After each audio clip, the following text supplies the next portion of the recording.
하나님이 세상을 사랑하셔서 온 인류의 죄를 대속하기 위해 성탄으로 오신 예수 그리스도께서 3년 동안 공생의 기간을 사시는 동안 초막절이 얼마 남지 않았을 때, 즉 예수 그리스도가 십자가를 지시고 부활의 엄청난 복음의 역사를 이루기 6개월 정도 남겨놓고 분본왕 헤롯 안티파스가 다스리는 빌립보 가이사라 빌립보를 찾았다고 성경 본문은 기록하고 있습니다. 오늘 본문에서 예수 그리스도께서 찾으신 가이사라 빌립보는 이스라엘 최북단 해발 2814m 높이 우뚝 솟은 헬몬산 남쪽 기슭에 자리 잡은 당시의 파한 신전과 제우스 신전, 또한 로마 제국의 권위의 상징인 황제 신상들로 가득 찬 그곳에 예수님이 찾아가셨습니다. 특별히 예수님이 찾아가신 가이사라 빌립보 갈릴리 호수의 상수원으로서 헬몬산 기슭에 물이 솟구치는 그 위에 세워진 웅장한 판신전 앞에서 앞으로 이루어질 예수 그리스도 십자가의 죽으심과 부활하심에 대한 복음의 엄청난 비밀을 그의 제자들에게 선포하기 위하여 그곳을 찾으셨다는 겁니다. 예수 그리스도의 제자들은 예수님의 그 마지막 고난당하심과 십자가에 달려 죽으심과 부활에 대한 이 메시지는 아마 엄청난 충격의 메시지였을 겁니다. 왜냐하면 예수 그리스도를 따랐던 제자들 그들까지도 예수님이 예루살렘에 올라가서 그들을 압제하는 로마를 물리치고 다윗의 왕국을 회복하여 하나님이 약속한 그 솔로몬의 영광을 회복할 주님으로 그들은 바라보고 따랐습니다. 예수님이 아무리 말씀해도 그들의 생각 속에 잠겨있는 그 세상적 가치관에 스스로 탈피하지 못해서, 심지어는 예수님 예루살렘의 왕으로 임하시면 누가 오른편 누가 외편, 그래서 예수님의 마음을 헤아리지 못하는 제자들은 늘 서로 불편한 관계를 갖고 있었던 모습들을 우리는 복음서에서 살펴볼 수 있습니다. 오늘날도 저는 마찬가지라고 생각합니다. 오늘 이 아침에 여러분이 주의 성전을 오른 그 마음 중심을 한번 헤아려 보시기 바랍니다. 아니, 세상 사람들이 오늘 현대 교회를 바라보고 교회 안의 성도를 바라보는 그들의 관점도 한번 생각해 보는 기회가 되었으면 좋겠습니다. 각자 다양한 삶의 현장에서 각자 다양한 믿음을 가지고 살다가 오늘 그 예수 그리스도의 이름을 찬양하고 하나님께 영광을 돌리는 예배자로 이곳에 함께한 여러분들, 그런데 과연 그 예수 그리스도를 누구로 믿느냐, 또한 그 예수 그리스도와 어떤 관계가 있느냐에 따라서 바로 그들의 신앙과 신앙생활의 모습이 너무나 많은 다양함을 보일 수 있다는 사실입니다. 아니, 그 문제가 잘못되면 어느 날 자기도 모르게 이단에 빠지거나 사이비의 세월을 낭비할 수 있다는 사실도 우리는 부인할 수 없는 사실입니다. 오늘 함께 읽었던 본문에서 예수 그리스도께서는 당시 갈릴리 북쪽 국경 가이사라 빌립보에 이르렀을 때 그곳에 수많은 사람들이 우상 앞에 절을 하며 움집해 있는 그 광장에서 제자들에게 묻습니다. 여기 모여있는 수많은 사람들, 예수님께 관심을 가진 사람들이 별로 없었을 줄 압니다. 그래서 제자들에게 묻습니다. 이 사람들은 나를 누구라고 할까? 아니, 세상에 사는 사람들 나를 누구로 알고 있다고 생각하느냐고 질문을 던졌습니다. 그 질문이 끝나자마자 예수님은 제자들에게 그러면 너희는 나를 누구로 알고 지금 따르느냐? 라고 묻고 있는 질문입니다. 이미 오래전 성령의 감동과 하나님의 특별한 은혜로 마음으로 믿고 입으로 시인하고 예수님이 나의 구주 되심과 나의 주님 되심을 고백하고 예수 그리스도 함께 하신 은혜를 이제까지 살아온 저와 여러분 삶 속에 이 시간 말씀을 들으면서 내가 가장 처음 인격적으로 만났던 그 예수 그리스도, 때로는 눈물을 흘리며 때로는 밤을 지새며 구원의 감격을 고백했던 그때 신앙 고백을 한번 회상해 보시길 바랍니다. 또한 인생을 살면서 굽이굽이 수없이 믿음을 고백하며 믿음을 지켜온 여러분의 믿음의 자리에 그 신앙의 고백의 가치, 그 신앙의 고백에 기초한 믿음이 오늘날 나를 지탱하고 있다면 여러분은 아마 우리 주님이 기뻐하실 믿음의 고백으로 믿음을 지키고 살아온 증인들일 수 있을 것입니다. 그러나 오늘 그러한 신앙 고백을 하지 못했던 제자들과 주변의 많은 무리들, 그 무리들 가운데는 예수님을 가까이서 본 사람도 있고 예수님의 기적을 함께 경험한 사람도 있고, 특히 어떤 사람들은 기적의 떡을 먹고 기적으로 질병을 치유받은 사람도 있을 겁니다. 그런데 놀랍게도 그들은 하나님의 뜻을 헤아리지 못할 뿐만 아니라 예수 그리스도가 누구신지 분명하게 알지 못하니 믿지 못했고, 믿지 못하니 우리 주님이 기대하는 신앙 고백을 하지 못했다는 겁니다. 우리는 먼저 예수님이 찾으셨던 가이사랴 빌립보가 어떤 곳인지 한번 함께 성지 순례를 갔으면 좋겠습니다. 헬몬산 기슭에 바로 자리 잡은 곳이 가이사랴 빌립보. 여호수아서 11장과 사사기 3장, 역대상 5장에는 그곳 이름을 바알갓, 구약의 바알 헤르몬이라고 불려지기도 했습니다. 그런데 가이사랴 빌립보라고 이름이 짓게 된 것은 BC 3세기경 헬라 문화의 영향을 받았던 사람들이 이 지역에 그리스 신, 이 판이라는 신을 모셔드리기 시작했고, 그리고 판 신전을 그곳에 지었습니다. 판 신전만 지어서 판 신만 섬긴 게 아니라 제우스 신도 섬기고, 뿐만 아니라 네메시우스, 응징의 신, 여신 네메시우스 신전도 만들고, 그리고 그곳에 당시에 로마의 황제 신상들을 벽을 파고는 세워놓고는 모두가 다 그곳에 그 풍요로움을 주는 줄 알았습니다. 오늘 이 갈릴리 최북단, 하나님의 이름, 예수 그리스도의 이름이 불려지지 않는 우상천지의 그 현장에서 예수님은 그곳에 모여든 수많은 사람들, 그 판신전과 제우스 신전 그 조감도를 한번 비춰주시기 바랍니다. 그 신전 앞에서 예수님은 지금 제자들에게 묻습니다. 한번 상상해 보시기 바랍니다. 여기 수많은 사람들이 몰려와서 판신에게, 제우스 신에게, 네메시우스 신에게, 그러고는 로마 황제에게 때로는 무릎을 꿇거나 입을 맞추고 제물을 드리고 경배하는데, 저들이 나를 누구라고 할까? 더 넓게 나아가서 나에게 은혜를 받고 기적을 경험하고 기적의 떡을 먹었던 사람들, 아직도 제대로 온전한 신앙 고백을 하며 구원의 반열에 들지 못한 그 당시 사람들, 나를 누구라고 할까라고 물었습니다. 예수 그리스도에 대한 일반적 관점을 예수님이 물으신 거죠. 그때 제자들은 말합니다. 어떤 사람은 침례 요한이라고 말합니다. 침례 요한이라고 사람들이 일컬을 때 두 가지 의미를 갖고 불렀다고 합니다. 하나는 침례 요한과 같은 예수님 메시아 오시기 전 길을 평탄케 할 선지자 중에 하나, 그래서 침례 요한이라고 생각했고, 그 당시에 더 파장을 일으켰던 것은 바로 헤롯이 침례 요한의 목을 치고 순교한 후에 예수님이 바로 6개월 뒤에 나타나셔서 그 놀라운 사역에 기적을 일으키는 걸 보고 헤롯이 그가 죽인 침례 요한이 다시 살아난 것이 아니냐, 그것이 유언비어처럼 유대 땅에 흘러넘쳤습니다. 그래서 많은 사람이 예수 그리스도의 사역의 놀라운 기적, 이적을 보고는 침례 요한이라고 이구동성으로 말했다는 겁니다.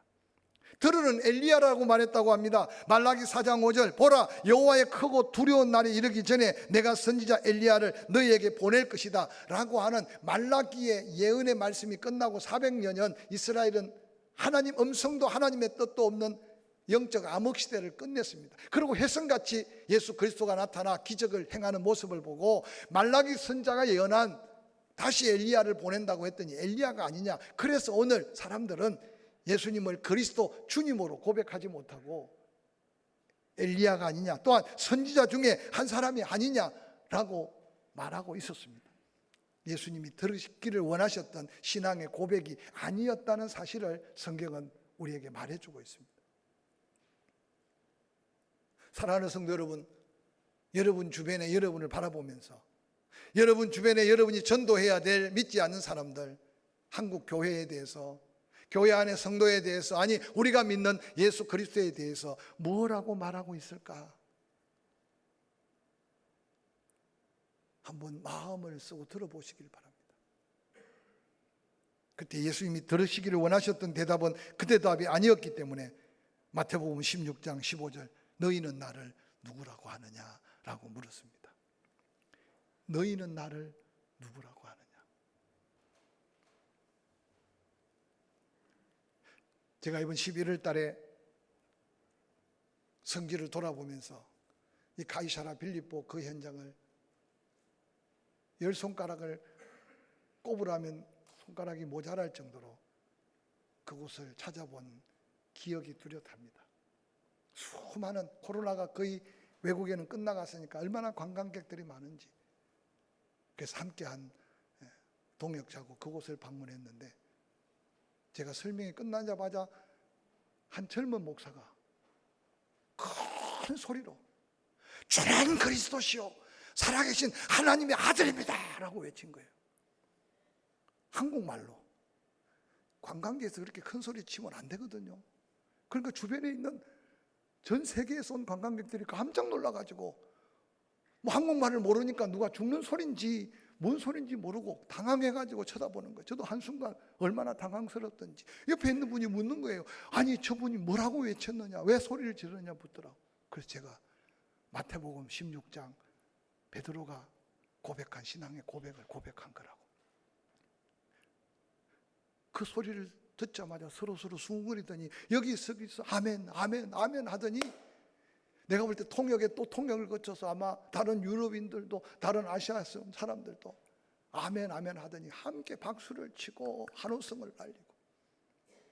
제가 처음에는 당황했다가 저는 그곳을 수없이 방문했지만 한 번도 예의를 차리고 인격적으로 남에게 피해를 안 주려고 조심조심 다녀왔지, 제가 그렇게 큰 소리로 외쳐본 적이 없어. 또 가도 못할 것 같아. 그 제 마음속에 부끄러움도 있을 뿐만 아니라 그 젊은 목사가 그 소리 지른 걸 통해서 갑자기 마태복음 16장 이 현장이 생각나더라고요. 예수님이 베드로 성격 아시잖아요. 조용조용하게 주는 그리스도입니다, 살아계신 하나님이에요, 그렇게 고백했겠습니까? 베드로의 성품상 그것뿐만 아니라 예수님이 그 고백을 듣자마자 이것은 너의 혈육, 너의 육신적인 생각, 너의 믿음으로 고백한 게 아니라 하나님이 이 민족, 이 사람, 따로 앞으로 일어날 수많은 사람들이 고백해야 될 이 고백을 성령께서 감동해서 하나님이 너의 입을 통해 이런 고백의 모델을 보인 거다. 저는 그 순간 아마 뜨거운 심령을 가지고 베드로가 거기 구경 온 거기 신전에 참배한 모든 사람들 앞에 아마 다 귀가 쩌렁쩌렁 할 수 있도록 그렇게 소리쳤으리라고 저는 확신하면서 이 말씀을 묵상했어요. 주는 그리스도시요 살아계신 하나님의 아들입니다.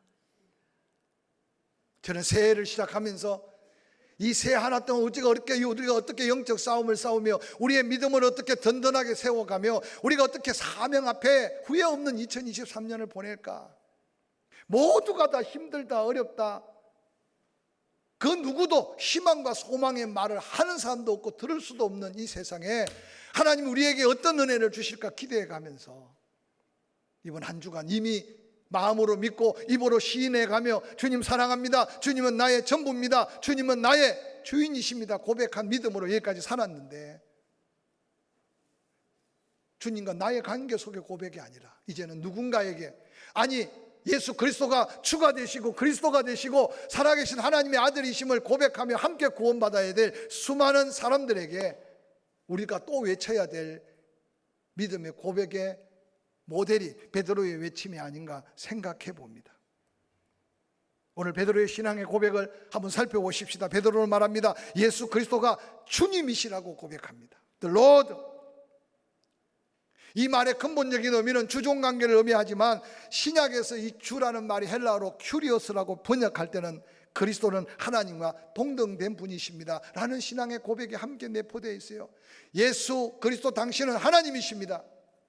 삼위일체 하나님 되심을 고백할 뿐만 아니라 예수 그리스도는 나의 모든 것의 주인 되시는 나의 전부입니다.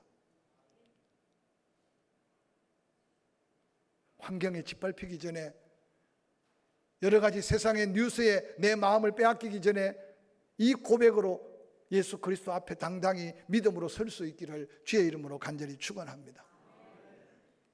옛날 80년대 초반 복음 성가 중에 예수 나의 친구, 예수 나의 전부, 예수 나의 구원, 예수 나의 사랑, 예수 나의 축복 끊임없이 부르던 노래 가사 중에 하나가 복음성이 생각납니다.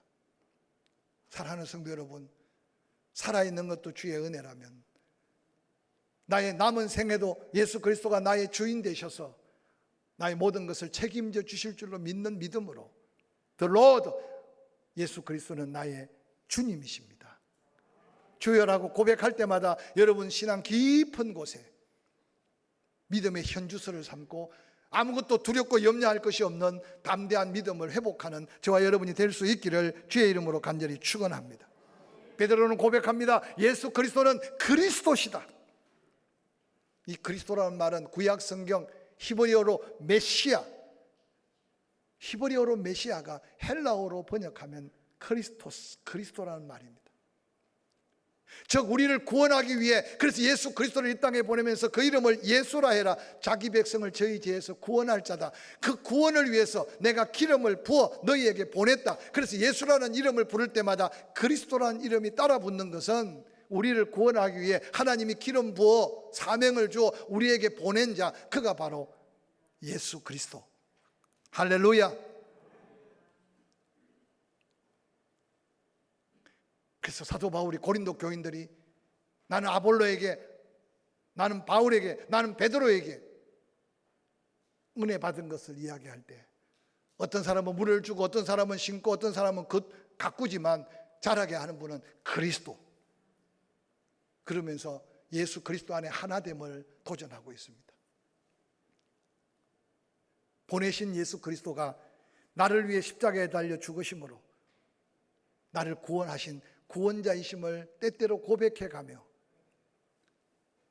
대제사장으로 그리스도의 사명을 감당하신 예수 그리스도, 예수님이 오기 전에 이스라엘 백성들은 1년에 한 차례 속죄제를 드릴 때 짐승의 피를 가지고 반차를 따라 대제사장이 그 짐승의 피를 벗게 윗떡궁 속죄소 그룹이 날개를 펼치고 있는 그 위에 그 피를 바르고 하나님이 그 속죄 제사를 받음으로 그 한 해의 모든 죄를 자복하는 이스라엘 백성들 속죄함을 선포할 때 대제사장이 살아서 지성소를 빠져나와야 돼.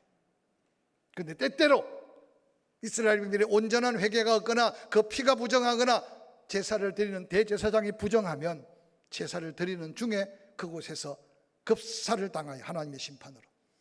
그래서 이스라엘 백성들은 다른 때와 다르게 속죄제를 드릴 때는 제사장의 깃털에 방울을 달고 다리에 끈을 묶고 그러고는 순서대로 제사장이 그 속죄제를 드리. 얼마나 두렵고 떨림으로 드렸겠어요. 딸랑딸랑 소리를 들으면 아직도 제사를 드리고 있구나. 근데 살아나오지 않고 소리가 들리지 않으면 끈을 끌어당겨보고 제사장이 죽으면 그들은 다시 통회하며 짐승의 피를 받고 다음 반차 대제사장이 또 들어가 제사를 드리는 것이 속죄제였습니다. 그런데 예수 그리스도께서는 인류의 모든 죄악을 대신하기 위해 짐승의 피가 아닌 보배롭고 죄 없는 당신의 피를 다 쏟아놓고 난 다음 십자가에서 그렇게 외쳤어요. 테텔레스타이, 다 이루었다. 그 순간 성전 지성소와 성소를 가로막고 있는 휘장이 위에서부터 찢어져 다시는 짐승의 피, 그 누군가가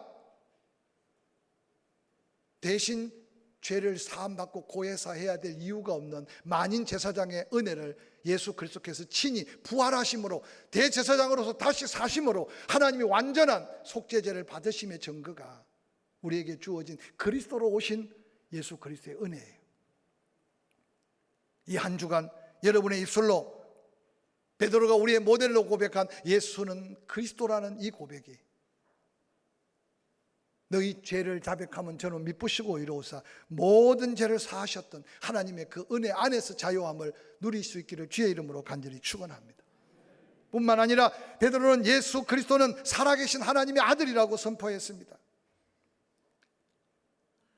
살아계신 하나님의 아들, 그 권세와 능력을 시인하고 그 이름만 불러도 파도를 잔잔케 하고 바람을 잔잔케 하며 죽은 자를 살리고 병든 자를 고치셨던 하나님의 아들로 보내심을 받은 권세 있는 그 예수 그리스도.